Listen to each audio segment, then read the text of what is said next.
সমাজে অনেক ভাই বন্ধুরা আছেন যারা দিনমজুর দিয়ে কাজ করানোর পর তার মজুরি তার কাছে গচ্ছিত রাইখে দেন। একদিন কাজ করলে একদিনের মজুরি রাইখে দেন তাকে ধরে রাখার জন্য। এটা আসলে এক ধরনের জুলুম। আপনার কাজ করছে, তার ঘাম শুকানোর আগে তার মজুরি আপনি পরিশোধ করে দেবেন, এটাই হচ্ছে সঠিক। কিন্তু আমাদের সমাজে অনেক সম্পদশালী ব্যক্তিরাও আছে, ওই ব্যক্তিকে ধরে রাখার জন্য তার কিছু পয়সা বা একদিনের মজুরি বা 5 দিনের মজুরি এইভাবে রেখে দিচ্ছেন। কিন্তু এটা এক ধরনের রীতিমতো জুলুম।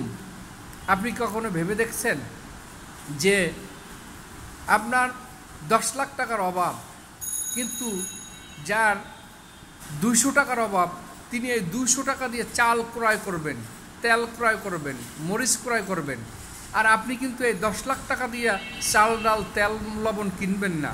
কাজেই এইভাবে নিম্ন শ্রেণীর মানুষের তাদের পয়সা কখনো আটকাই রাখবেন না, কারণ এটা এক ধরনের জুলুম, রীতিমতো জুলুম।